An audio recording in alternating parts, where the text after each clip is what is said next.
Whenever it gets the rehearsal letter U of Beautiful Passing, I always start to cry because that's the music that I actually wrote sitting there with her. Letter U is a moment that moves me every time.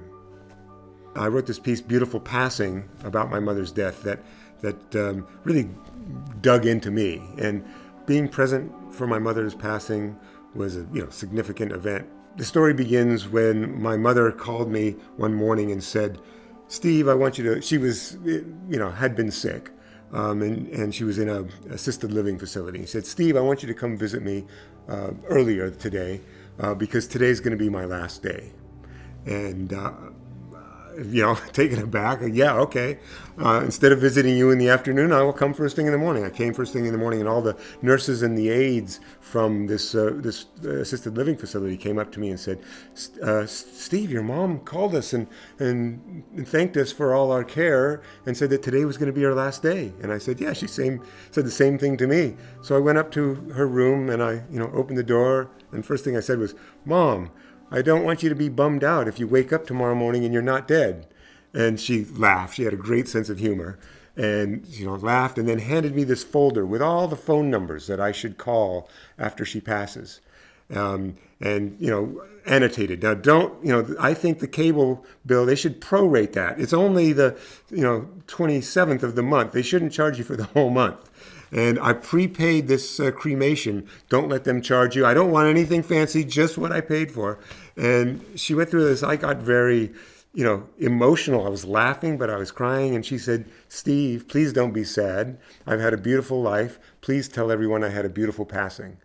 And she said, just sit and work on your laptop. And I'm going to just see if I can slip away here in the corner. And she just lay down in her bed. It took her about 6 hours, and during that time, I composed, and I really what do I do? And I it was such an intense moment that I actually composed music. I wrote music that captured the light and her monologue and this sort of surreal thing that was going on, and I looked back every couple of minutes and she was still there breathing. She waited until my wife showed up with takeout, and we had to set up the takeout TV trays and put the food out. And maybe 10 minutes passed when I wasn't really focused on her, and she slipped away during that time. And I just started to think. I started to have this insomnia for the next couple of weeks and started to think about what was it like for her trying to let go. As I was having this insomnia, I couldn't let go of consciousness for, 6 to 8 hours. I would wake up, in that hypnagogic state and that flickering between wakefulness and consciousness.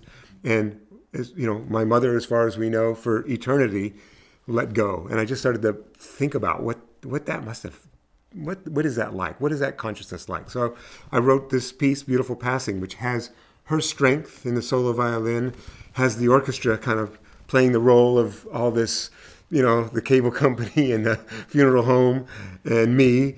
And then the kind of the center of the piece is trying to capture that flickering.